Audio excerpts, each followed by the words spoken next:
I like this show. Very gay songs. I don't know what to say. Don't say anything. Tell me more about that.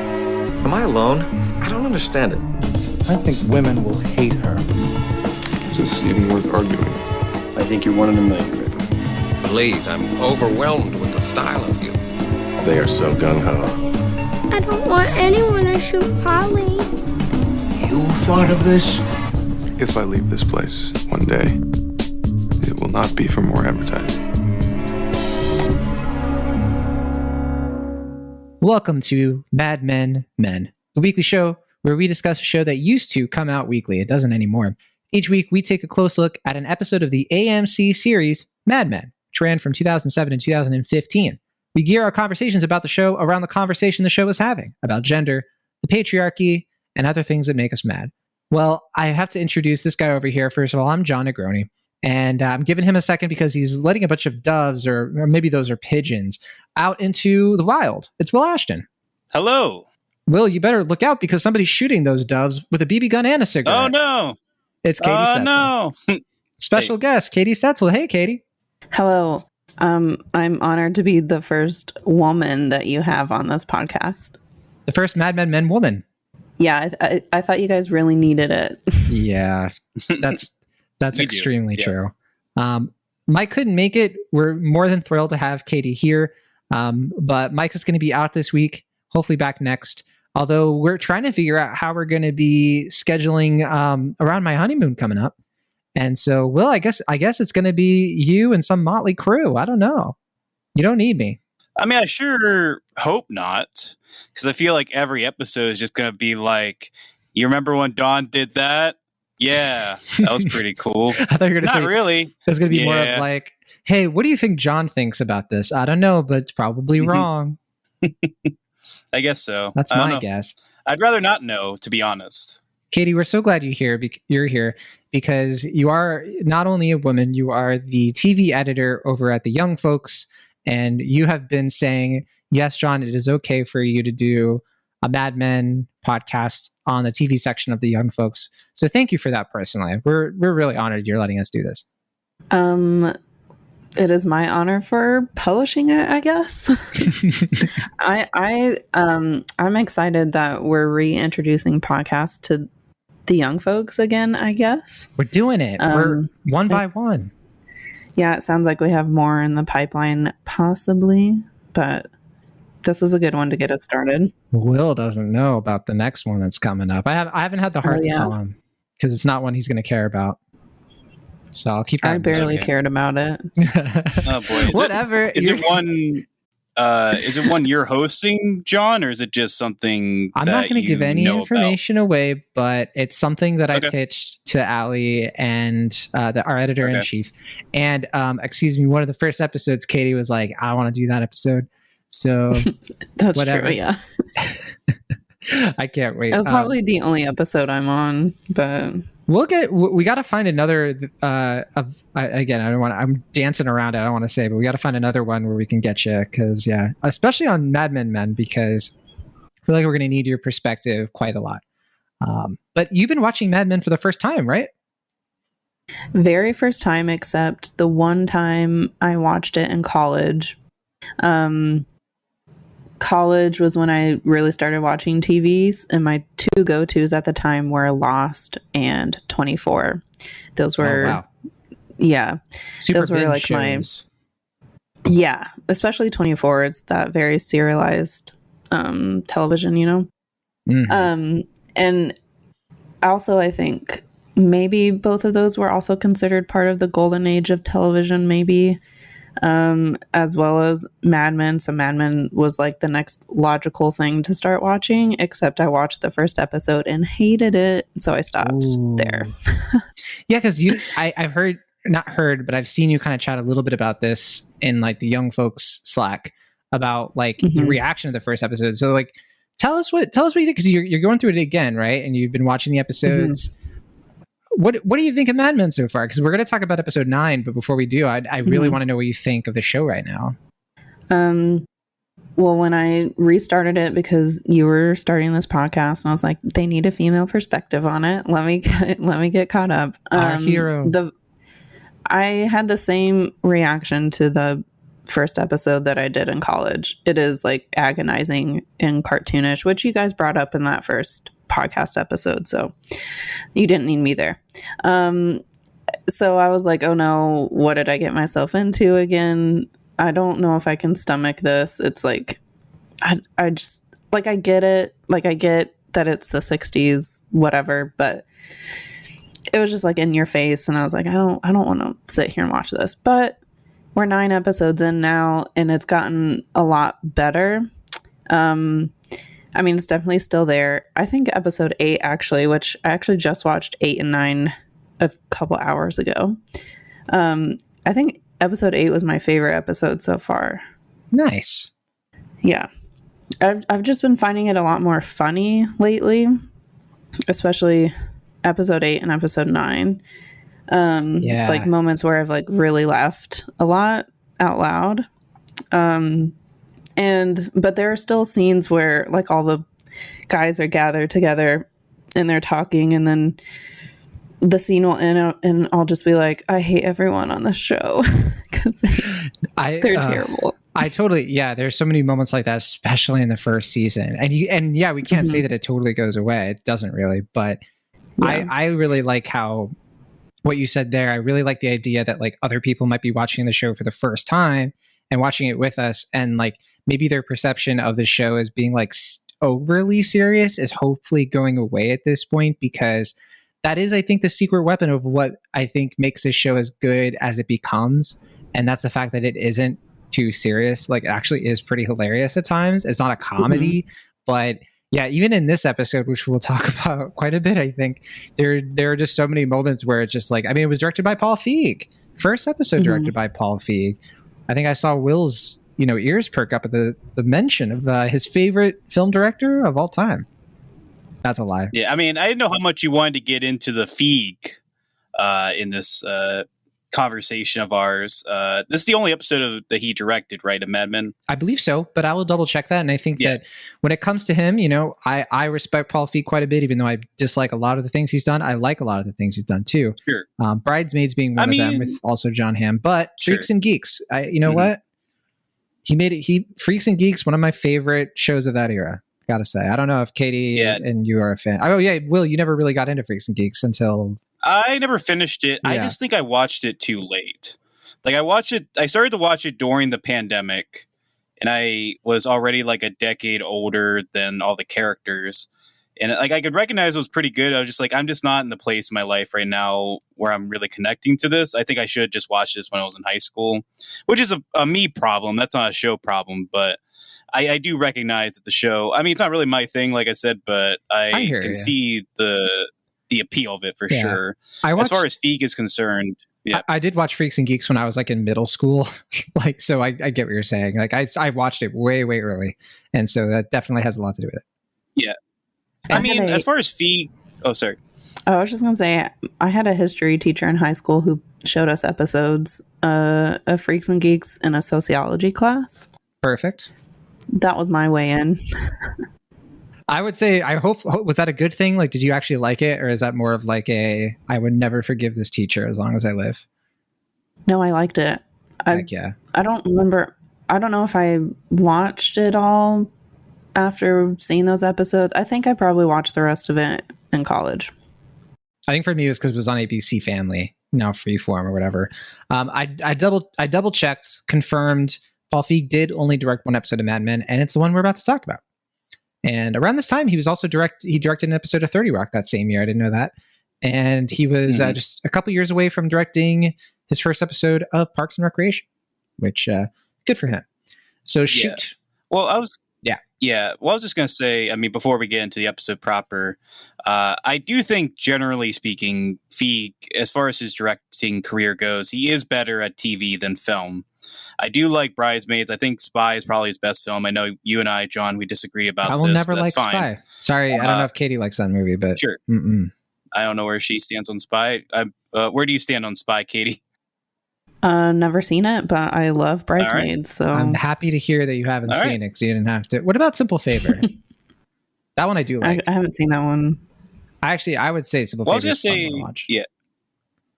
Well, Simple Favor is probably the most comparable, I guess, to his work on Mad Men. Certainly, even though that's not a period piece, the style of it is very evocative. The sense of humor amidst the drama. Right. Mm-hmm. His touches are in this episode. I can say that. Yeah, but I mean, I will say, I generally think when Feig is restrained as far as like the limitations of TV are concerned, I think he works a little bit better. I think like his work in The Office showcases that, when like he can't allow himself to go like 2 hours over the runtime. Like with Ghostbusters, you're kind of getting a little bit, Sure. Well, I mean, any of his, I think, feature film comedies, certainly like The Heat, that was a big problem, I think, of that film. It just like I think he can just not really have the restraint to, kind of pull himself back. I think TV allows him to have that restraint, because he is very good with actors. I think this episode showcases that pretty well. Well, can I start? Can I pivot then, Will? I want to start with a question for Katie here about because this is a Betty Draper episode, and this has long been a point of contention, and that has something to do, I think, with Paul Feig, his ability to work with actors. There are a lot of people who say January Jones is not a good actress, and I do not agree with those people. I think she's a good actress. I think she's been in some roles I don't think are very good, but I do think that she's good in this show. There are people who say this is the episode that kind of makes or breaks people's opinion on how she performs in the show. So Katie, overall at this point, do you like January Jones, like what she's doing with this character? Like, where are you at right now, especially after this episode in particular? Yeah, I really liked her in this episode. I'm not sure I'm remembering my opinion of her before this episode, mostly because I watched the first 7 episodes maybe a couple weeks ago, so I'm having a hard time remembering. But this episode, I felt like we were finally like really focusing on her, right? And I just felt like I related to her so much in some of her, like what she's going through this episode too. I mean, not like exactly, but just like the general feeling of, finding yourself stuck somewhere where you didn't think you were going to be stuck, and then being reminded of the thing that you wanted to do, but then not sure how to proceed with it. And that moment, do you guys go like chronological when talking about the episode, or can I just jump in anywhere? Yeah, I mean, it's okay to go wherever. I'll just like go through it thing by thing, but no rules. I mean, please. Okay. So that scene right at like towards the end when I forget what his name is, but basically the guy who's like directing her in the Coca-Cola ads, when Ronnie he Gittridge tells her. That's why my display name is Johnny Gittridge, but no. Okay. Will didn't laugh when he saw it. Yeah, he's not that nice. He makes me work for it. I mean, I didn't find it funny either, but okay. Harsh but fair. So anyway, like when he tells her essentially that they're moving on, and he's like, but the good news is that you have 2 good photos to like go on. And she just, when he walks away, she starts like crying, but also trying to hold back her tears. Right. That moment, like, if I wasn't sold on her before that, which I'm not saying I wasn't, but if I wasn't, that moment I thought was probably her best moment in terms of like character and acting, probably. Yeah, because I think that's like a one shot too, and she is just like maintaining that confliction, that mixed emotion that she's trying to suppress, and it's like such a good summary of like what that character is like. I don't know what you think, Will, but I think that with January Jones, it's like people call the performance kind of wooden, and people complain that she's not very likable, and I'm just like, it's her character. I think the acting is there. I think the actor is getting that across in the right ways, but I mean, I think we have noticed a lot with like prestige television that there is with certain viewers. I'm not going to say all viewers, but certainly a lot of outspoken viewers. There's an inherent sort of sexism towards female characters. I mean, certainly like the way that Skylar on Breaking Bad was treated was just, I mean, what Amanda Gunn had to deal with towards the end of that show's run was just truly despicable. And I mean, I don't think it was quite as bad for what's the name of the actress that played Mrs. Soprano? I'm blanking on her name, unfortunately. I'm blanking on her name too. Now. I mean, I remember Carmela. I'll never forget Carmela, but I'll look it up. Carmela, yeah, but Eddie Falco. I don't think she got quite Falco, sorry. Yeah, Edie Falco. Yeah, sorry. I don't think she got quite as bad, but I just know that like people tend to, they'll like dismiss the wife characters in these shows, like they're the nags or whatever, like like they're kind of the ones that are like trying to prevent the male character from having fun. And I think certainly one thing I've really appreciated both times I saw this season, especially with this episode, is how they allow Betty to really get drawn out and bring so much sympathy to her character. I don't know if she ever received that treatment that, in the later seasons that unfortunately she Anna did. Gunn received with, okay. Absolutely, she did. Yeah. But I just think the beauty of like a show like this is that we can really explore the inner life of a character like Betty Draper, someone who is so innately complex, someone who isn't easy to read. And I think that is where I think the like quote unquote wooden criticism gets thrown in, is that like Betty is someone who is so intuitive as a character. A lot of her processing, the way she processes a lot of things is very internal.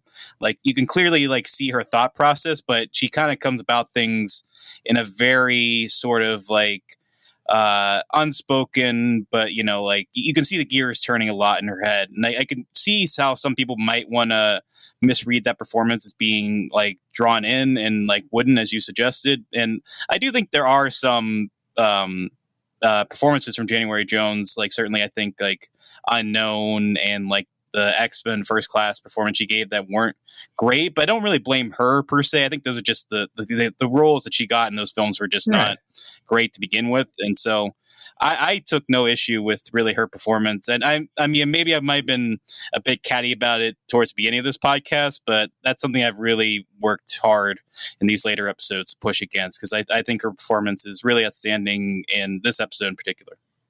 This is a big episode for her. It's one that people regard as the Betty Draper episode, one of her best. And so it's kind of amazing that it came in the first season. We should remind listeners too, I know we've talked about it, but this character wasn't as fleshed out when Matthew Weiner wrote the original scripts. He had to really create the character of Betty with January Jones in mind in order to get her to sign on to the show. And I think that the show is all the better for January Jones's contribution in that way of pushing Matthew Weiner to punch up the character writing for her as the wife of Don Draper, as the mother of these kids, and as her own person. I think it really works out the way that the show kind of handles her going forward. But this is a bit of a turning point episode. I know earlier when we've been kind of talking about how the show has been kind of changing over the last few episodes, like really since Babylon, Mad Men has been sort of like moving on from like establishing its world and starting to push down the dominoes of the characters. The characters are starting to sort of break out of their sort of predetermined rules at this point. And I think this episode is very emblematic of that. So let's get into it. So, okay, this episode starts with a very kind of trippy sequence where, Betty is she's out with the kids. And I say trippy because the directing in this is kind of weird, but basically we see this neighbor like let it loose a bunch of pigeons, and Sally is like, "Mom, look," and they look up, and I don't know what you all think of this, but like just the part where Sally has like her hand to her heart and she's just like overacting it, and like Bobby looks like he's being directed completely. It's really weird. And I've never known if it was it on purpose or was it just Paul Feig being like, whatever. I took it, I don't know. I mean, it's possible that it was just Feig, who, I mean, as we've kind of established, I think he's probably a weaker director than some of the other filmmakers who've come on this show, like compared to like Alan Taylor and Phil Abraham and Tim Hunter. I don't think he's quite as adept. But I didn't really take issue with this scene as much because while it was weird when I was first watching it, when you see like the later scenes, like the way this is sort of evocative of her Coke shoot, and like there's like this very like idyllic setting that they have her in, like with the picnic table and like the tie is like thrown over the guy's shoulder, like so. And it's like, it is this sort of surreal quality that's supposed to mirror real life, even though it's not real life. And it's like also not really supposed to be completely real, but it's supposed to be real enough that you want to buy into it. And I felt like it was kind of a neat little parallel to that scene, whether intentional or not. That's how I looked at it. That the whole stuff with the pigeons and the opening scene, and then the mid scene, because we come back to it like midway through, and then it closes us out as well. This is probably one of my favorite aspects of the episode, because it just felt so weird. I felt like I was sort of getting this like surrealism also in episode 8 that I don't know if I've noticed in the first 7 episodes. It especially in this one, it reminds me a lot of 6 Feet Under, which I've been watching for the first time the past like couple months or so. I've never seen 6 Feet Under. I'm so sorry. It's so good. It's so good, but it's obviously about a family that runs a funeral home. So because it's dealing with like death and life, there's a lot of like surreal scenes, sort of like the one that's in this episode. So it just reminded me of that, and I really liked it. But I just thought it was very bizarre, just the way it's like edited together and the way we come back to it. Like when Polly leaps up for the dove, it looks weird. Yeah. But not only that, but like the color grading too. It's like very like oversaturated. It's like a kid's which I feel memory. makes it comparable. But it makes it, I think, comparable to like that Coke ad too, because everything's just like overlit, like too bright. Like the grass is much greener than we've seen it before. The sky is much bluer than we've seen it before. You know, like as you mentioned, like everyone has these like idyllic looks on their face. Almost reminds me a bit of like the beginning of like Blue Velvet or something like that in a weird way. See, I was thinking of Mulholland Drive. I was kind of taken by well, Lynch there, you know, it is a very, I hate the overuse of the word Lynchian, but maybe here it's a little bit more appropriate. We'll have to allow it. Maybe not. I don't know. Absolutely. So yeah, and I think that's a good point. Both of you have made really good points. Well, in particular, you know, I've always considered, you know, obviously the Coke shoot is supposed to be referencing directly like the irony, right, of Betty literally like, you know, she sees the modeling gig as her chance to sort of get out of the housewife sort of role that she doesn't necessarily like. I don't think that she thinks it's bad necessarily. Like, I don't think she likes it very much, but I think her character is more of like, I could have done other stuff. Like I could have, you know, for her, it's more of like like the line that Jim Hobart says, like, you'll die wondering. That's kind of like where she's at, like wondering, like, could she have made it if she had made like different decisions? It kind of reminded me a little bit too of like a movie like Everything Everywhere All at Once, you know, which really kind of gets into that in terms of its story. If anybody's listening hasn't seen that movie, I highly recommend. But I think, yeah, like that irony of like the idyllic lifestyle being sort of advertised as the one that she lives, and she's the one who's modeling it both in real life and in the ad. It's like there are just so many layers to that. And you can tell, I forgot to mention that this is a Matthew Weiner script because it's got a lot of that weirdness to it, but also co-written by Chris Provenzano, who did the last episode of Hobo Code. So Katie, I think that speaks to what you were talking about of like kind of picking up on like the more surrealist stuff. That definitely is Matthew Weiner's MO. Some of my favorite episodes of the entire show are Matthew Weiner originals, really. But I do want to mention in terms of the story, maybe I'll let you get into this, Will, because I know the book we've been reading for this, the Mad Men Carousel, talks about how this is based on a true story, right? Yeah, I mean, I'll pull up the quote because it's, I think you're talking about the one that's mentioned towards the end of this chapter. Yeah, because it talks about basically that, like, it's the same idea where, like, somebody's daughter, one of the writers of the show had... So, Robin Veith, I believe, is the staff writer, and to quote Weiner, her mother shot the pigeons. It was a very different scenario in the sense that A, it was a pistol, B, her mother didn't smoke, and C, they were latchkey kids. And she had an older sister, and it was one of these things where the dog had gotten into trouble and the neighbor had threatened the dog, and the girls were losing sleep over it and finally confessed to the mother who was raising them by herself. And the mother went out one morning and just started firing. And I just thought, when I heard it, I still get chills thinking about it. This is the greatest act of like motherhood and frustration. It's really fierce lioness behavior, but it's also just like, I've got to get somebody, which, I mean, maybe that is jumping a little bit ahead, I guess, as far as like what will be referenced in this episode. But yeah, I mean, there is this kind of blurring, I guess. Certainly like the show tackles a lot of things as far as like the way we remember things as opposed to reality. I think that this is such a kind of bizarre scenario from a writer's real life that is rooted in reality, but there is also maybe something that is kind of heightened because we're telling the story and then subsequently funneling that story into this already kind of heightened show. But I mean, the fact that it is based on a true scenario does kind of make it even more sort of wonderful at the same time. Yeah, it has that stranger than fiction quality, you know? And we are jumping around a little bit. Maybe we'll do it a little bit differently than we usually do because we probably don't have time to do a case by case. But I'm fine with that because I think that this is one of those episodes that it really comes together well. Like it comes together well in a way that's a little bit more elegant than a couple of the past episodes. Like this is probably the most cohesive episode, in my opinion, that we've gotten since Babylon. And I don't know if you would totally agree with that, Will, because I think you were a bigger fan of like Red in the Face than I am overall, right?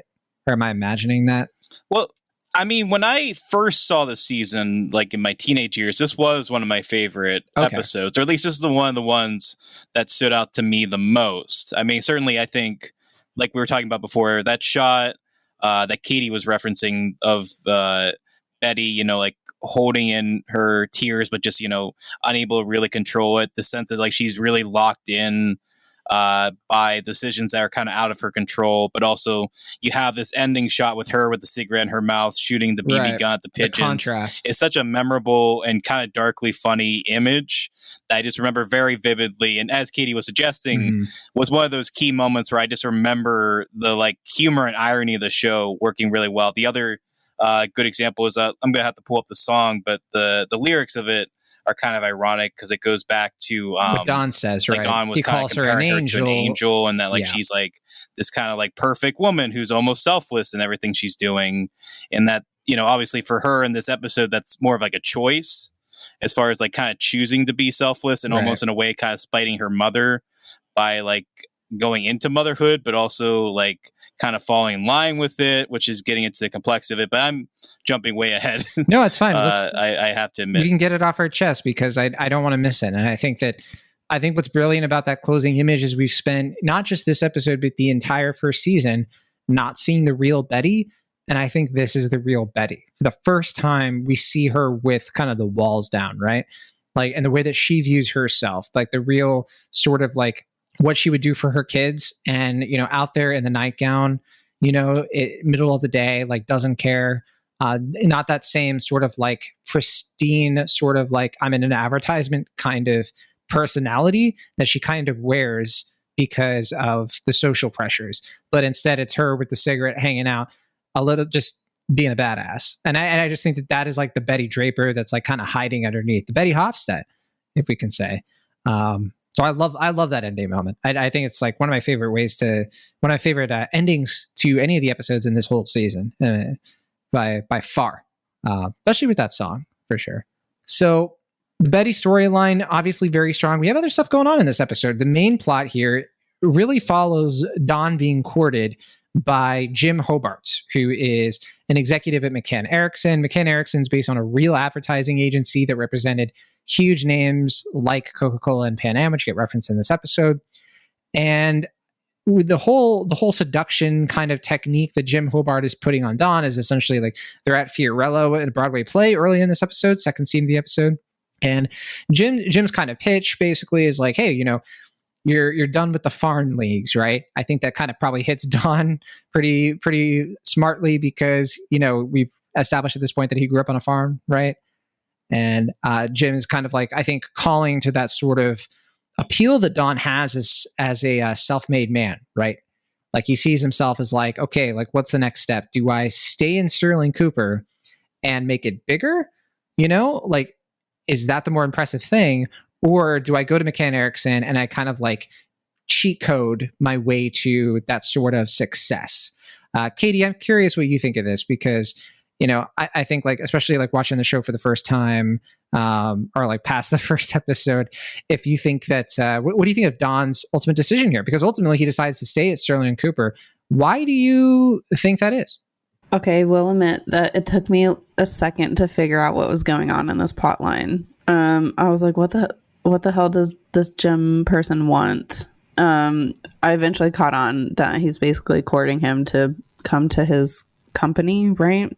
Right, and Betty even says it's like he wants to sleep with either of us, and Don doesn't like either, option. Yeah. Yeah. So I once I finally figured out what was going on, I enjoyed this plot line, especially with how it does connect to Betty's plot line, because what eventually happens with like Betty's potential like future modeling career is that it was never really there, because Jim was just kind of using her to get to Don a little bit. Right. Scumbag. Yeah. And so I don't know how I feel about Don Draper, to be honest. By the end of this episode, we didn't mention this with Betty, but she lies to Don at the end about about what happens with the modeling, and it's hard to blame her, Yeah, and he knows that she lied. I forget where I'm going with this. But I was like, I don't know if I can blame Don either, because he was also being used in a way. But he's also a jerk. He's so mean. Yeah, he definitely could have made a decision. I don't know. I'm still trying to wrap my head around it, but like, it complicated my view of Don. I feel like, because it was the second he saw the pictures of Betty, it was when he made his decision, knowing that by staying, she was not going to continue in that line of work, probably. So he made that decision knowing that it was probably going to crush her like dreams. So that was shitty. But at the same time, the other guy was just using Betty anyway.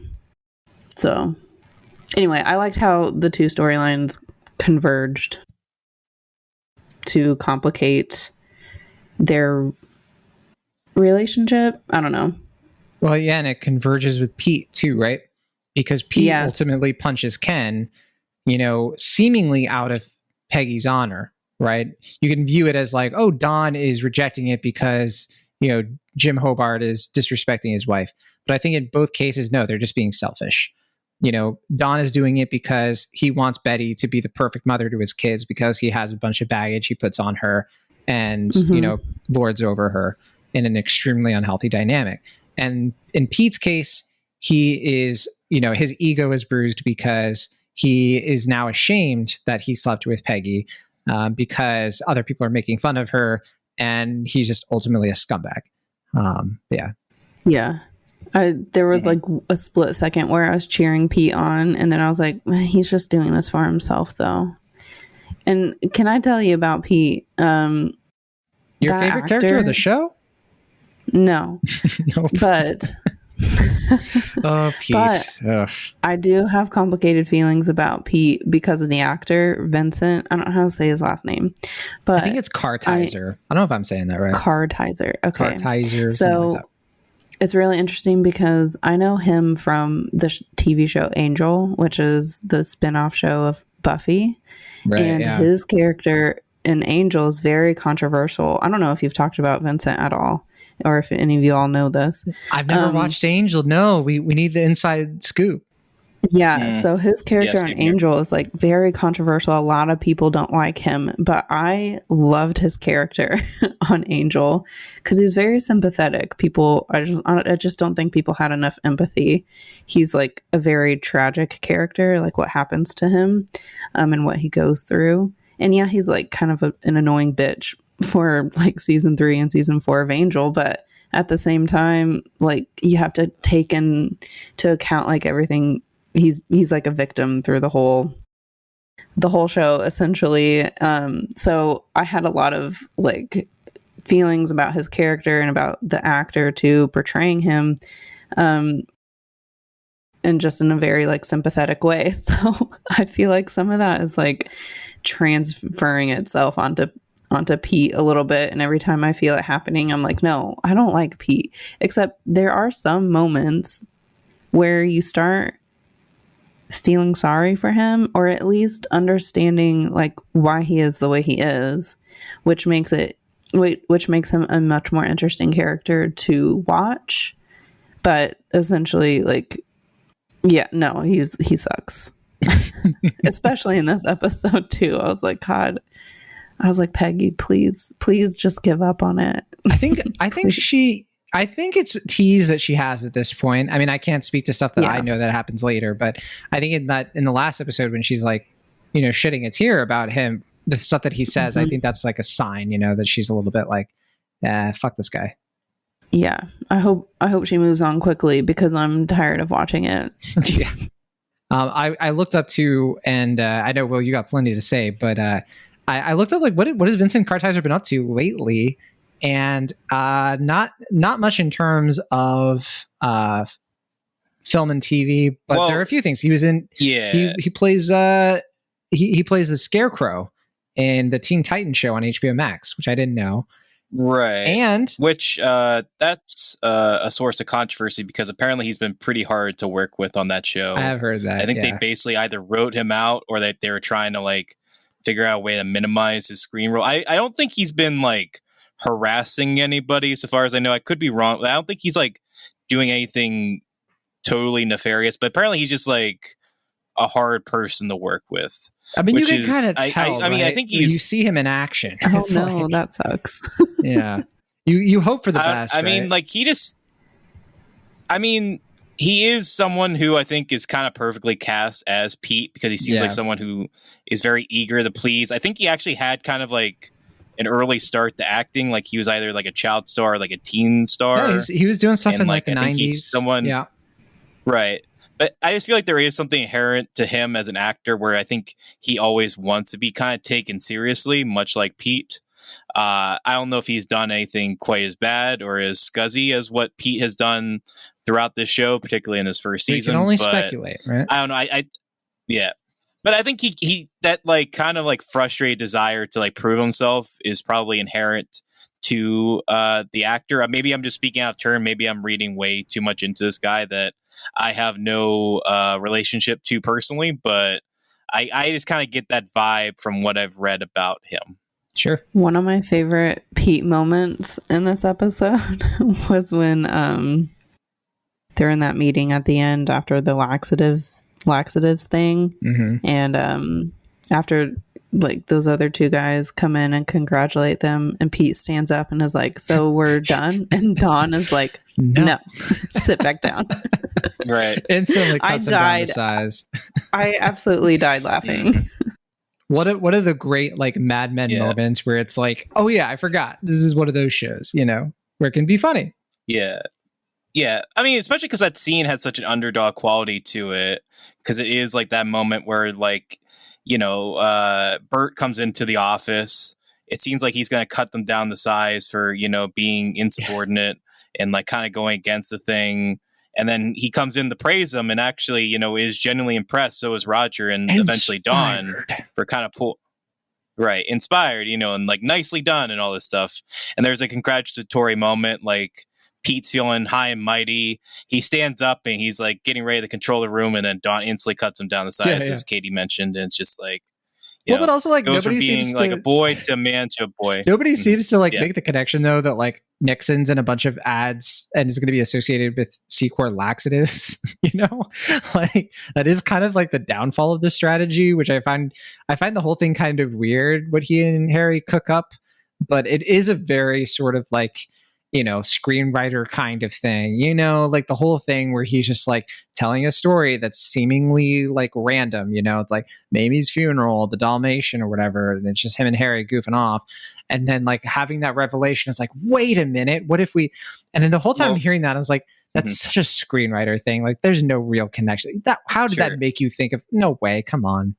Well, I mean, that's what I kind of admire about it, is that it has kind of like a weird, like, '80s college movie, kind of like Snob versus Slobs kind of thing, where like cut-ups. They kind of stick it to the man in a way by kind of going against it, but like ultimately kind of works like against all odds. And it's just, it feels very almost sort of reminiscent of those kind of like college movie mentality, I guess, without, hopefully some of the uglier stuff in those movies. But agreed. Yeah. I hated it because I hated just like the like gleeful nostalgia on Pete's face as he was talking about it. I was like, you don't deserve anything good. Stop talking. And also, like he's also just automatically the worst for like cheating on Alison Brie. Every time I remember that he's married to Alison Brie, her character, I'm like, oh my god, not the real person. Thankfully, she's married to Dave Franco. Yeah. Like what are you doing? Trudy, right? Trudy, that's her name. Trudy Vogel. But so the Pete storyline here, pretty standard. I think if there's a criticism of Lob at season 1, I think it is Pete's arc, because it kind of goes in circles at times, I think. And this is one of those moments. I will say that like watching him and Ken fight, and then like Paul kind of breaking it up, and then also the moment where Don and Roger kind of like Don and Rod, are in the foreground, are just like not caring at all. It's just such a 60s thing, but in a good way, I guess. Like it's just very Yeah, I love that they're like, the way that the shot's framed. Credit to Feig in this scenario, like they're like the adults in the room, because they're like, they're made to look like taller, so it's like you're seeing like these like kids in the playground fighting, and then just the two adults in the room just like basically ignoring it, I guess, or just like oblivious. So you're just like, you want to get lunch? Like, all right. I forget exactly what they say to each other, but just dropping him off at the station. I thought that, exactly, the framing of that shot I thought was very inspired. Definitely. To quote Roger. Definitely agree. We can talk about, I want to talk about the Peggy plot in this. I think it's really good because the whole season at this point has been building up to really like a lot of things with Peggy. She has really 3 core dynamics in this season. The one she has with Don, the one she has with Pete, and I think the most interesting one, the one that she has with Joan. And we've already kind of talked about sort of like what's going on with her and Joan throughout this season. And what I like about this episode a lot is it really confirms, I think, the motivation of Joan's character. So I kind of want to get your opinion on this, Katie, because, I've sort of championed the idea or the theory or whatever of that Joan herself is like not jealous of Peggy. Like, and I think Christina Hendricks has even said something to that effect. And I think that like the idea of the Peggy Joan sort of tension in this season is that Joan she feels like a little bit of like an ownership of Peggy. She's genuinely looking out for her, but she's also very arrogant in thinking that she knows what's best for Peggy. And Peggy has that convergence like we've already talked about with Betty, right? They're both women who don't want to be in this birdcage. Joan was put into the birdcage like episodes ago with Roger, right, in Babylon. And I think that like with Peggy and Joan, like they're sort of like dust up in this episode. It's probably my favorite scene of the whole episode when Peggy is just like competing, like not competing, but like holding her own against Joan and just not letting her walk all over her, and like having this sort of mentality of that, like, I need to stick up for myself, and like I don't care what you say about my weight gain or anything like that. I am just going to put out there like my accomplishments and my pride in my work. But Katie, what do you think? Because I think some people look at this and they're just like, Joan's just jealous, or like Joan is just, being, a bitch. And I think there's something way deeper going on. But what do you think? I really enjoyed their dynamic this episode. I think this episode also feels like one of the first times it starts really challenging the era. Probably. I noticed this in Betty's storyline too, when she's talking to the psychologist, when she says stuff about like something about having to get married, but then like what happens after that. So she's sort of challenging the idea of like being a housewife, and also a nuclear family and the status quo of, you know, society, essentially. And with Peggy and Joan, I sort of get the same feeling, because Joan is like, I feel like I don't know how long she's been working there, or even in like the professional world. But it seems we get an idea later in the show, like later in the series, but I don't want to give it away. It's okay. A while. Okay, so it seems like she has moved up, in a sense, in the professional world and at this company to a somewhat high position. And she knows what it was that, you know, got her there, and thinks that with Peggy, it will be the same thing. But Peggy's she's not like traditionally attractive like Joan is, and also doesn't seem to like she doesn't want what Joan thinks she wants, and especially when she questions, like when Peggy says that she really does want to like pursue the writing, and Joan is like, wait, that's what this is about, is really just the writing. So like Peggy is having aspirations beyond what Joan thinks she should be having. And so I feel like this episode was really challenging a lot of the 60s era, essentially, and them coming up against each other towards the end of this episode felt like basically those two ideas clashing together, and I really enjoyed that. Yeah, especially because it just adds another dimension to Joan. You know, she's not just this like stereotypical queen bee. It's like there's so many moments where you can just tell like Joan is genuine. Like she just genuinely is trying to look out for the people in the office, because you just get the sense that she's seen, you know, this office spit people out. And her flaw is that she looks down on Peggy. She's condescending. Like she just doesn't, you know, sort of view Peggy as a fully realized person, and that edges into the way she treats her instead of recognizing, you know, listening to Peggy and paying attention to who she really is. But, you know, it does come from a sympathetic place, even if it comes from like a kind of like a false place, right? So I don't know if you had something to add to that, Will, because we got to get to Sally Draper. We got Sally Draper stuff to talk about. Sure.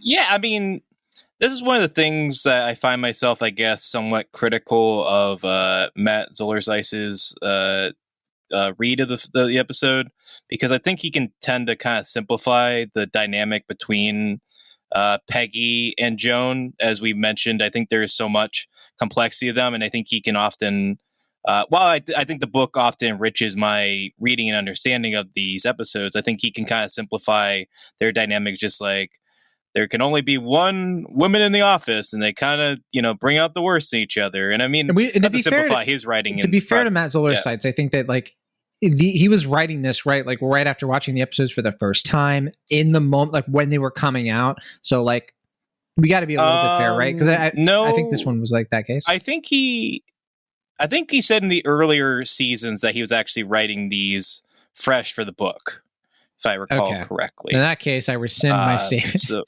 Sorry. But no, I mean, I do think, like we were saying, that like Joan's, you know, she is kind of lording her power over Peggy, like, seeing the vulnerability, the weakness of her in these scenarios where, you know, obviously like her skirt is ripped, like she's in this position where she can, you know, be lorded over after having a few weeks of triumph, you know, being in positions in power that Joan never really got to do, getting in the office with the guys in a way that she was never really allowed to. And she is using that to be very cutting and harsh in a way that, you know, is just incredibly brutal. But, you know, I mean, Peggy, what I love about Elisabeth Moss's performance in this is that, you know, she can hold her own, like she can dish it back out. But like every time we see her face, there is this like tearful look in her eyes. She brings such a vulnerability to this performance where, you know, she is holding her own, and she is, you know, giving it back out to Joan. But, you know, she is still, you know, very scarred, very emotionally hurt by everything that's being said. And I just kind of love that her performance is able to communicate the complexity of her emotions in this moment, able to be, reliant enough to, hold her own. And like I said, but also just, clearly, so bruised by this work environment that she is an outsider in still, even weeks, into this business. And yeah, I really, really like how this scene was played out. Just to add to that, and also what I was saying earlier, I think I just love how complicated it makes the dynamics between the female characters. Because starting, like, the first episode, you can really, it's like so much. The guys are just so sexist that you just want to cheer for all of the females, and they all feel like they're on the, the same level. There was an episode, maybe like 3 or 4, I don't really remember, but it's like when it's the birthday party episode. That's 3. And that new 3. That was one of the first moments while watching these first 9 episodes that I felt like the female characters got more complicated because they were looking down on like their new neighbor for being a single mom. And so while they experience sexism to a point, they also have their own like issues with the way they view other women and all of that, which makes this vastly more interesting to watch. And I think that's just further exemplified in this episode between Joan and Peggy. Yeah, couldn't agree more. And also, Katie, you brought up earlier, and I don't want to miss it, but the therapist's office. And I know, I promised we were going to talk about Sally Draper. We will.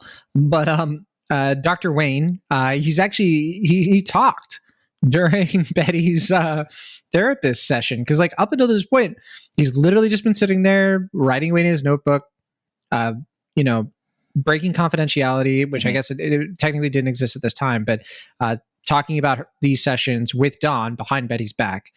And he finally says something in here where we have this moment where you already touched on it, Katie, where Betty is talking about like, her mother put all of these expectations on her. It connects to Peggy's story in the sense that like, this idea that she had to be slim to find a man, that same sort of attitude that's being imposed upon Peggy, right? And she's talking about her mother in this way and how her mother, she couldn't make her mother happy because then she becomes a model because she's so beautiful, or at least like beautiful according to the standards, the societal conventions, we should say. And, she's talking about it. And then, her mother wasn't even happy about that. She was just sort of like, even though she was in like a lucrative or a potentially lucrative career. And eventually, like the therapist, I think, has had enough. I think maybe like it was the actor, he was just like, I know I don't have any lines, but I got to get in on this. Like, you're angry at your mother. And Paul Feig was just like, keep it in, keep going, But he loves improv, as we know. That's right. I have a question. Yeah. I have a question about the therapist scenes. Like, I feel like maybe I missed something at some point.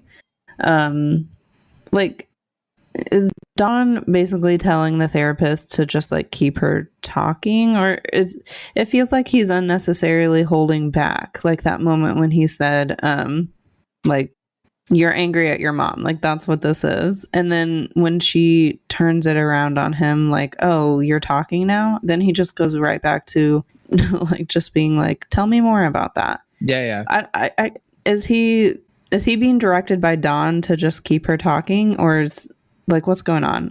I feel like I missed something. I don't think so. And they don't explain it in a very overt way. I think it's it's an essence of the time. I was a psychology minor. And so we did study like the history of psychology and how it kind of changed from where it used to be, particularly in the early 19th century through, the 20th century and into today. And that was kind of a common thing to just sort of like, the psychoanalysis was very much like what you're seeing, this sort of like, just get them talking a ton. And then, it is still like a male dominated sort of like tell the husband what's going on. Does she need a lobotomy? It's just like a very horrible thing. I think that's the implication, but I don't know, Will, if you had a different take. Got it. Well, I was going to say, as far as this therapy scene is concerned, one thing I do find really fascinating about what Betty is talking about is that as the show is often discussed, these characters often feel very like boxed in or kind of trapped in their scenario. I know Matt Zoller-Seitz talks about that a decent bit in his book. But with Betty, she kind of elaborates on the history of her relationship with Don Draper and how like she was wooed in a way that's almost kind of reminiscent of the way that Jon is kind of trying to court Dawn into his office. Like I did no such thing. Kind of sees the talent. Was it? You said that I seduced Don Draper? Sorry, was it? No, sir. It was No. Jon, the Jim. Sorry. I might have Freudian slip. Sorry, Jon, Don, Jim. Mm-hmm. Sorry, but Jim. Sorry, I didn't mean to throw you under the rug, Jon.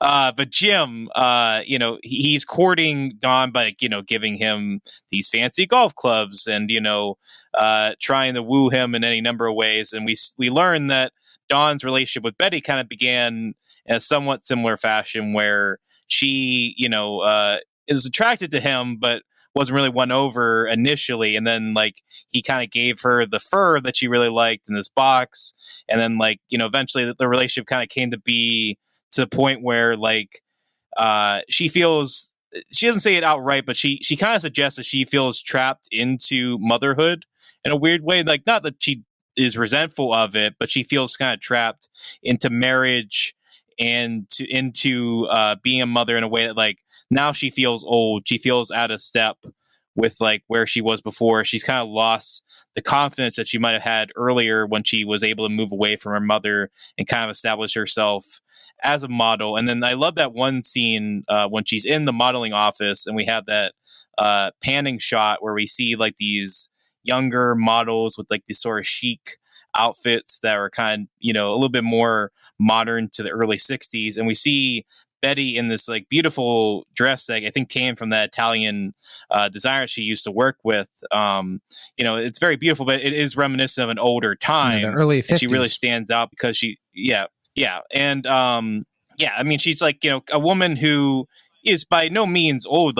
She's, still in her 20s and she's still, has the potential to be a great model as we see from those photos. But she, is trapped by Don in this scenario because he is, kind of lording his power into this thing where I mean, you can kind of argue, I guess, as far as whether or not Don really takes this proposal seriously.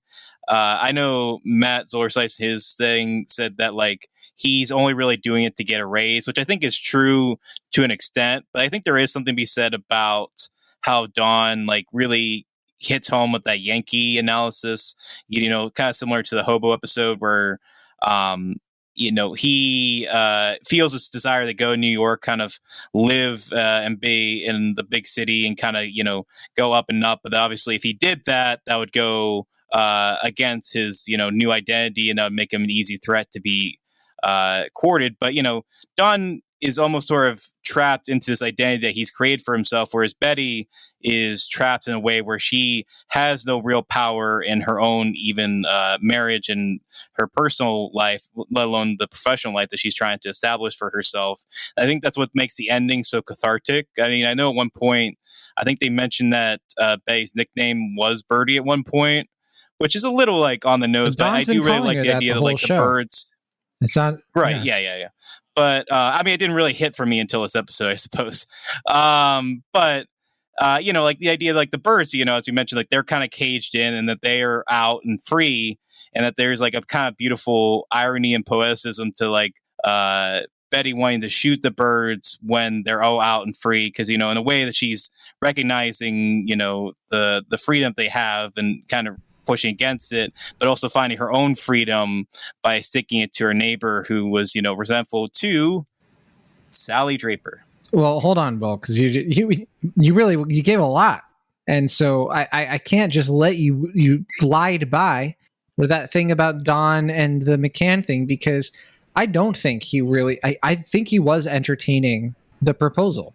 I don't agree with Zoller-Seitz. Well, that's what I'm kind of saying. I think you say that too, but I think well, that's what I'm. Yeah. But I think that I gotta really just maybe reiterate. I don't know, but I think for Don, he's looking at it like kind of like what I was saying before. It's like a cheat code. He could go to McCann and sort of get what he would see as sort of like that's the end. I don't think he's worried about sort of his identity and kind of getting thwarted or anything like that. I think what it comes down to is Don ultimately makes a decision that has like multiple benefits. I think we've already kind of mentioned it. Katie's mentioned it. The idea that Don is just sort of looking at the situation as, this is a way for, Betty to sort of stay where she is in like her mom sort of role. But then also, I think that he just sees the true definition of success for him is turning Sterling Cooper into a bigger thing instead of becoming like a cog in a machine.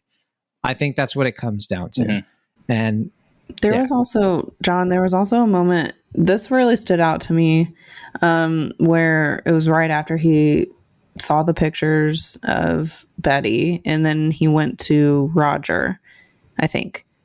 Or maybe he was on, I don't remember who he was talking to, but he said something like, "This is not how I want to do business." Yeah. Something like that. Well, he tells Roger, like, I don't like the way that they do business. And then after that, talks to Jim Hobart and it's just like, that wasn't a big league move or something to that effect. Yeah, it seemed like he was offended that was like Jim had used his wife to sort of court him into taking this position with their company. And that felt like a moment, like Don does a lot of other things that I don't necessarily agree with, but this felt like a moment where he was sticking to his like convictions. And there was like a line for him that he may be getting a thing out of it with like Betty continuing to be a mother for his children. But at the same time, I thought he also had like a line in business that he was not going to cross. And I thought that was interesting and provided me, as someone who has not seen the rest of the show, just these 9 episodes, a really good insight into him as a character. Yeah. And their marriage too, because this episode is one of the happiest we've seen these two together. There's a lot of like genuine camaraderie between Don and Betty here. He's been horrible to her. Like in Red in the Face, he was, this is a different Don from that episode. Like that Don was like vindictive and, like lashing out at her and, really coming close to domestic violence. In this episode, he's just sort of like, well, I can't make you do what you don't want to do. He's kind of trying to like, be a little bit more amicable, but also he clearly isn't happy with what she's doing, but is also kind of like rolling with it a little bit. And to the point where when she like gets the call that she's going to be the girl with the cola, she seduces him right in the living room. And like, there are all kinds of like little moments where it's like things are kind of clicking with these two. And I think that's all pretty intentional, pretty purposeful. I thought, I was really like, I kept waiting for Dawn to push back on everything she was saying she wanted to do. But also another really great Betty moment is like when she is like setting the table for dinner, I think. And that's the first time she tells him that she wants to go back to modeling. And she never asks him if that's okay. She just says that she's going to do it, which I really loved. And also really loved that he never like questions her on it. And is always, he seems to be being supportive. I kept waiting for like the more explicit like pushback, but he didn't give it. But also like I think you could tell that he wasn't super happy about it, but he also wasn't telling her not to. It was like quasi supportive, but like it was kind of passive aggressive. Yeah, which in a show like this, I will take that. Yeah, after everything we've seen, it's definitely like, whoa, Don, boyfriend of the year, like. Ideally, it would be like, yeah, great, sounds good. Do what you want. Oh my gosh, that's amazing. I will support you. No, it's a little bit more of just like. Yeah, no, instead it's just going to be this quiet, like, nod across the dinner table of like, okay, as long as you think you're doing the right thing.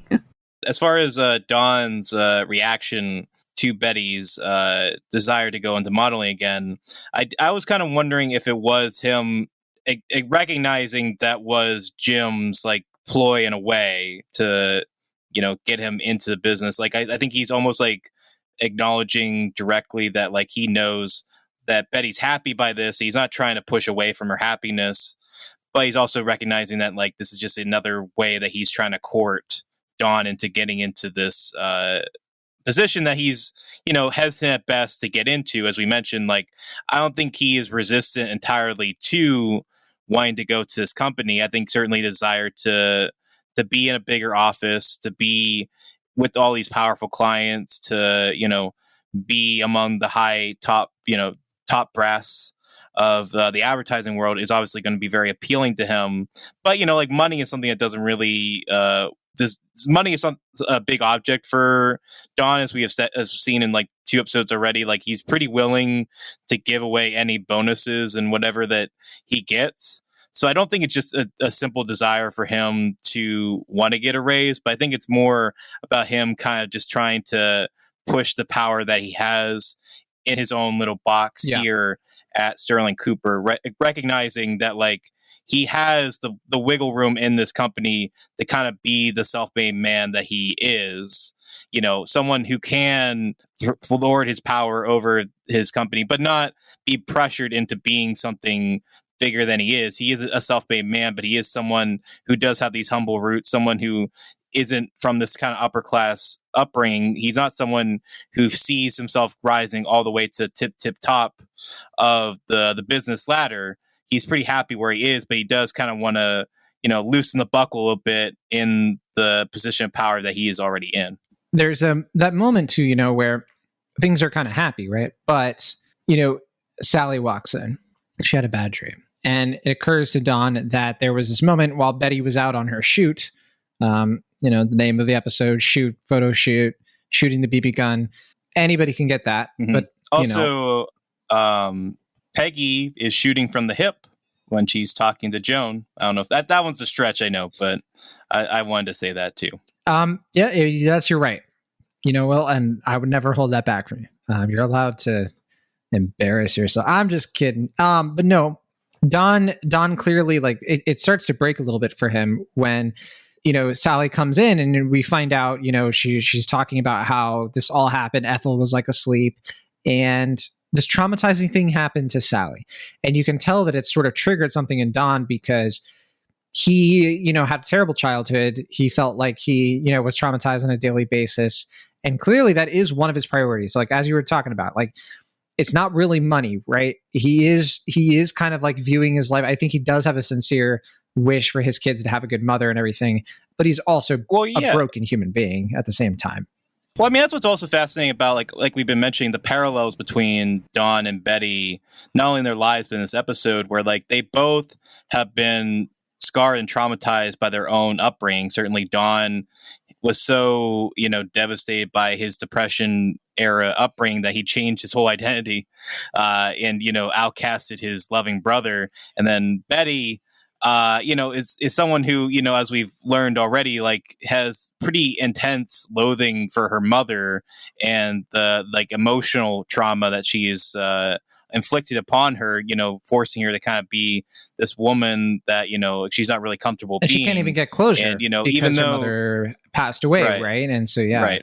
But yeah, I mean, I think the beauty and the complexity of her character here is that, like, being in motherhood is both kind of a curse and a blessing for Betty in this episode because, while she's, not really able to be the model and self-dependent woman that she wants to be, she is able to be the better mother than her mother ever was. And she, we see this episode where, like, she is kind of going back to this, like, kind of idyllic scenario where it's like it almost feels like something out of commercial where we see in these last couple of shots her like loving her kids, like folding the laundry lovingly and all this stuff. Like it's almost too perfect in a way, and maybe it is a lie, but for her, Betty is going to do everything she can to make that a reality because she genuinely loves her kids, and also she clearly wants to be the loving, supporting mother that her mother never was, and that includes shooting the birds that her neighbor that traumatized her daughter have been floating above her house. And, it's a kind of ironic and beautiful moment that, as we mentioned, I think just makes the ending of this episode so fantastic. Now, I don't want to just skip over Sally Draper. We keep trying. But I think what's interesting, I want to go back to the bed scene, where she comes in and she's getting comforted. It's a lot of Kiernan Shipka acting in this. We're getting more Sally than usual. Like, she actually gets multiple lines. She's telling her story and everything. And I bring this. Wait, sorry, that's Kiernan Shipka? Yeah. Yep. Oh my God, I did not realize that. And you know what I was about to bring up? Kiernan Shipka, who said very recently that she's not done playing Sally Draper. She actually really wants to play the role again. And all I'm saying is Mad Men 1970s, directed by Katie Stetzel. Side note, I've interviewed Kiernan Shipka before. Actually, like, quite recently. She's really nice. What was she like? Well, that's cool. I mean, it was literally 5 minutes on a Zoom, but she did tell me that my question was really good. Perfect. What was it for? Because Sabrina's not still going on, right? So is there something else? No, it was for swimming with sharks. Swimming with sharks? Yeah. She's been doing what? Mm-hmm. Wait until I tell her mother about this. In this economy? Wow. So I didn't realize that was Kiernan Shipka. That's her. I was trying to decide what I wanted to say about that scene, and some of this is coming from like previous episodes, which I obviously wasn't here to discuss, but like you guys have probably already discussed this, but I kind of wanted to bring it up because it was on my mind during the scene, like when she comes in to be comforted by her parents. I'm always like on edge on like how Don is going to react to his daughter for two reasons. There was that birthday episode when he totally just dips and doesn't bring her birthday cake. And that was a hard line for me. I was like, okay, I'm firmly like, you're in the doghouse forever because of this. You don't bring your daughter a birthday cake on her birthday. Like, sorry, you're done. Was the doghouse thing intentional pun? I hope. Because he brought a dog? I don't know. Hashtag Don Draper is over party. Yeah. And then the other one was this is like just a line of dialogue, but like I don't remember when it is. Maybe it was in the same episode, but he like comes in and like shouts at Betty to like have the girl do the dishes. Referring to his daughter. Well, I think no, he's referring to the nanny. Oh, is he? Yeah. They have a nanny. Well, they have Ethel, who kind of like watches. Oh, Ethel. And then I think that Betty has referenced a couple of times that they have a girl who comes in some days to kind of like do some like housework. Oh, okay. All right. Still a terrible line of dialogue, but that does like sort of because he's not saying about not saying about his daughter, but like literally like recontextualizes that line. Yeah, this whole time I was like, did he just refer to his daughter as the girl and also force her to do the dishes? He did for that girl. Anyway, okay. Oh, terrible. Still, the birthday cake thing is still like on my mind though. And also at the end of episode 8, he like wakes up his son and not his daughter, which I thought was interesting. Yeah, and I think that was connecting right to the hobo code thing, where he was seeing himself at, like, I think one of the first times he saw himself as, you know, the son in the scenario that he was in when he, you know, he first realized like his father was a dishonest man, and like frantic, he goes to Bobby to try to sort of almost experiment with this idea of how like Bobby, you know, doesn't view him that way. You know, like, oh, you can ask me anything. You know, it's like a desperation of like validation that he has. And obviously he doesn't have the self-awareness to see, of course, that like he has his firstborn daughter, you know, who's older and, you know, he has those experiences with, it shouldn't matter. But there's only one other thing I wanted to get to. We've really covered it. But the last thing I have, and we got to do it, it's fan service. And by fan service, I mean the one fan being Will Ashton. We get a Salvatore Romano quote in this. We see Jackie Kennedy. Well, I was gonna. Yeah. Mm-hmm. Oh no! I mean, the joke I was gonna make about the scene before was like Dawn, you know, like being woken up by Sally. She's like scared, had a dream, and then like half awake, just kind of mutters like fireflies or chemical reaction inside their body. It's like, Daddy, what are you talking about? Oh my gosh. No, we get a little bit of Sal in this. Anyway. We get one scene basically. They're watching the Kennedy, Jackie Kennedy commercial, right, where she's speaking Spanish. Truly unprecedented for the time, for a political ad, for an election to have, somebody like really targeting and speaking directly to the Hispanic demographic, which in this time is of course growing quite a bit. And they're all kind of pontificating on, how they can get the Nixon people to resort to them, right? And I mean, this leads to what we've already talked about with Pete and Harry kind of cooking up their little scheme. But it's during this scene that everyone's kind of like shooting ideas. Pete kind of like reneged a little bit on the whole, like, Nixon's up by 8 points, even though a couple episodes ago he was the one who was kind of looking ahead and being like, well, Kennedy has a chance. And it is kind of interesting how he sort of like, chases, I think, approval a little bit. Like he's like, okay, maybe you're right. And then he sticks by that. And then Don is just like, that's not, 8 points ain't much. The big pile of flops, what that man is. But then, Sal is he's talking about how he thinks women will be, they're going to hate Jackie Kennedy. Because they, he says it's like their better looking sister married a handsome senator and now she's going to live in the White House. I'm practically jealous. And yeah. Hell, I thought it was I'm practically jealous. Whatever. And we also see Lois in this episode, and it looks like she's, she's kind of chilled out a little bit, right? Like she's not quite as, like, I think she went to the bowling team and, was able to bowl a little bit, meet a couple boys, and then she's not as sweaty for Sal in this whole thing. Can I just say that Sal is like a big reason why I really loved episode 8. And I was like, dang it, I wish I was on to talk about episode 8. Well, what do you want to say? Because I feel like we're about to wind this down. So, oh yeah, I mean, I'm always for more Sal talk. So please, because either that or we talk about how the secret laxative people don't have a sense of humor.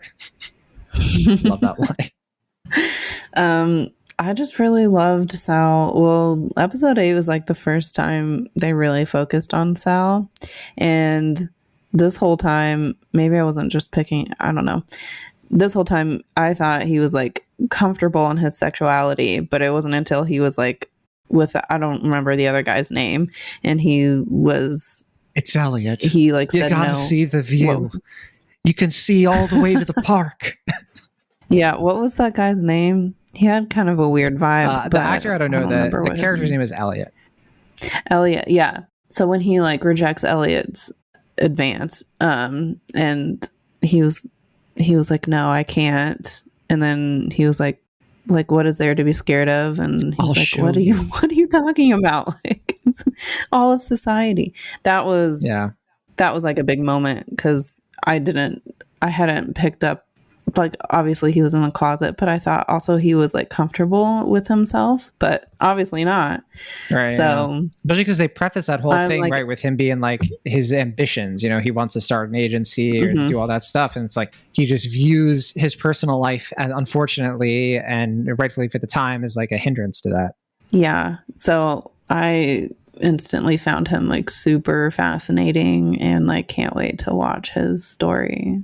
But in this episode, in episode 9, which I'm actually here to talk about, he didn't get a whole lot to do, and I was disappointed. Just one line. But we got Ronnie Gittridge, who kind of a similar, also an art director and also my brother-in-law. Yeah, and there was also that whole thing too, where like Betty was talking about the guy she knew in Italy, who she was like, oh, it was platonic. And you could read it one of two ways, I guess. Was it platonic because, yet again, somebody who is homosexual and Betty just didn't pick up on it or whatever. Or was it a situation where maybe she did have a sexual relationship with him, but of course would never say that, especially to Francine. She's such a goss. I don't know which it is, but either way, it's I left ambiguous on purpose, I suppose. All right. Any last things? We covered quite a bit. I don't know if there's anything else you wanted to bring up before we say goodbye and goodnight. I mean, I have a few things, but I wanted Katie to speak first. I don't think I have anything. I did take notes on my notes app on my phone, but I feel like we basically covered everything. Very cool. We didn't talk about John Slattery in this. We didn't talk about Roger. He gets 2 scenes, but they're functional scenes. I was like glad to see him again. Yeah. I thought it was funny that he first appears with like he's like reluctantly dragging around those golf clubs. Yeah. He just kind of like slouches into Don's office. Definitely a different Roger than we saw in Red in the Face as well. You know, it's almost like two different shows. You know, he's like you're one in a million, Draper. You know what it really is? He doesn't want his friend to leave. I can relate with that. I've had coworkers leave, and I've been like, name your price. Yeah. Well, a few things I just wanted to say since we're wrapping up that I didn't get to discuss before is I did really appreciate kind of going back to the Sally thing with the dog and the pigeons. The irony of the dog being something that dog being something that Don brought to the family. The idea that like the dog being something that Don, you know, kind of thrusted into the family by force. Another gift that Don brought to the family is kind of the thing that is shackling this bird and, you know, kind of adding to the whole metaphor of Betty's whole the dog dilemma in this Don, episode, right? And her conflict somewhat indirectly with her husband. But also I just wanted to say that they constantly bring up Grace Kelly as a comparison point to Betty, is like, you know, having this kind of Grace Kelly type persona. And then, you know, like as Matt Zoller-Seitz brings up in his book, this is kind of the era of Aubrey Hepburn. Right. We're about to get Breakfast at Tiffany's a year later. As opposed to Grace Kelly. Mm-hmm. Can't wait. Yeah. And, you know, like, you know, Grace Kelly, you know, is another, you know, I mean, obviously, you know, beautiful, you know, woman who proven herself many times, but she is a woman that did come from wealth and, you know, married a, you know, famous husband and kind of gradually graced her way out of acting, no pun intended. And, you know, that's, you know, kind of mirroring Betty's arc in this episode. That's something Matt brought up in the book, and I thought that was very relevant to discuss. Also, I just really appreciated that Betty constantly was just like, I used to be a model, you know. I thought we'd discussed that earlier, but just like her constant, it reminds me of Pete's like a thing like that. Yeah. You know, it just has like a little catchphrase in this episode. And then I just wanted to end with, I think my favorite line of dialogue in this episode, which I was hoping to discuss when, you know, Roger and Don had their kind of heart to heart, where Don talks about, you know, basically his heart never really is in advertising outside of like, you know, he likes the luxury of it. I think he likes the opportunities it provides, but he's not someone who's really chasing the cloud of it. If anything, he's kind of like looking to find peace outside of it. And, you know, Roger is just so headstrong into the business life. It practically seems like he was like born wearing a suit. And he says, let me pull it up. You know, I've worked with a lot of men like you, and if you had to choose a good place to die, it would be in the middle of a pitch. And then Don saying, I've done that. I want to do something else, which I thought was a really great line. You know, the idea of, you know, dying in a pitch, but also, you know, yeah, I don't know. I really like that line. I just kind of wanted to bring it up. I didn't have a greater point about it, but it felt remiss not mentioning it. Well, okay. I also have a line of dialogue that I really liked, but I didn't know how to throw it in there. It better not be the lobster one, Katie, because that was very mean on Ken's part. I was going to say Ken's not a great guy in this episode. Your boy Ken. I know, he regressed. Wait, who's Ken? Ken Cosgrove accounts. He says the whole thing. Is he the one that he calls Peggy is Ken a lobster? One that has published is he the one that has published 2 novels? Yeah. Yep. Or, well, he's written 2 novels. He published a short story in the Atlantic, and he gets sucker punched by Pete. I was disappointed by him this episode, too. Because I thought he'd been pretty decent up till now. He was coming around. But anyway, the line of dialogue that I really liked, I think it just because of like syntax and like structure of the line, and also just the way he said it. What is his name? Like the director of the commercial or photo shoot? Ronnie Gittridge? Yeah, that guy. When he first meets Betty, he goes, I'm overwhelmed with the style of you. Yeah. And I thought that was so nice. And he also says that like it has nothing to do with you. And like when she's fired from it, right? And he's right. But it's also, that's what stinks. You know? And it's unclear whether or not how much he knows. You know, I'm sure he does, but it's, you know, he still shows her a little bit of humanity. I don't think he was like super patronizing. I think the most patronizing he was in that was like the 2 photos that you can use to he was kind of handling her a little bit. Yeah, but anyway. Bit sad. I mean, I do also gotta mention the pettiness of Jim being like, it's a shame to lose both of you. You know, like kind of thrusting some last minute power. And, you know, I mean, Don knew that was going to happen, but, you know, just that the sheer pettiness on Jim's part to just kind of throw Betty under the bus just because he lost Don as a would-be client, you know. Not a great guy, that Keep Jim. in mind, too, you know, the Audrey Hepburn thing does relate, you know, to the Jackie Kennedy thing. It's a very clear comparison. I mean, Audrey Hepburn had already been in Roman Holiday years before this, but it's like you said, the 60s were the era of Hepburn. At this point, I think Grace Kelly's last film was years before this. And yeah, it definitely is all very purposeful. I think Zoller Seitz kind of mentions that too, of how like it is such a like clear distinction that they're making between, you know, Betty being the sort of like person of the 50s, particularly with that dress, you know, and how she's going into the 60s sort of like outside of like that norm. And there's another actress the show kind of gets into with this comparison, but I'm not going to give it away because that's season 2 material. Mm-hmm. John, did I tell you that I recently watched Charade for the first time? Speaking of Audrey Hepburn, I watched the movie Charade. Did you really? What'd you think? Yeah, really great movie. I gotta say, I like that movie a lot. And Audrey Hepburn, you know, just what a beautiful and dynamic star. Like truly one of the great movie stars ever. Like you just see her and you're like, that is a movie recommend star. the documentary about her life and, you know, what she went through. And I think that oh, really? Which it's called Audrey. I think it's on Hulu, and it gets into like the book. The Mad Men's Carousel kind of talks too about like her upbringing and like how, you know, she was like alive during the Blitz and everything during World War II, and it's very good. And it gets into like what she did after her acting career, you know, and like a lot of the philanthropy she did, which is very respectable stuff. So cool. Yeah. Isn't Rooney Mara playing Audrey Hepburn in a biopic? I wouldn't be surprised. I hear that. I feel like you could tell me that and be like, it happened and it came out 3 years ago, and I'd be like, you're right. Sure. I just think it's funny that like Lily Collins was like almost born. I was about to say, like Audrey Hepburn. I feel like that's been like a thing, right? Of like it's kind of like how everyone's getting Julie Gardner to play Madonna, you know, like Dead Ringer, but yeah. It says here. Yeah, I mean, certainly an inspired choice for sure for that movie. It says here that she's going to play Audrey Hepburn in something with Apple, so it looks like it's going to happen, and it's going to be Luca Guadagnino. Yeah, I think I did hear about this. Luca Guadagnino. Yeah, I did hear that. I knew there's some big name director attached to it. That's going to be hopefully good. I agree. I'm excited about it. So let's find out. Katie, do you have any thoughts on this? No, sorry. I've not seen any Audrey Hepburn movie. Not yet. Oh, really? We're gonna radicalize Katie.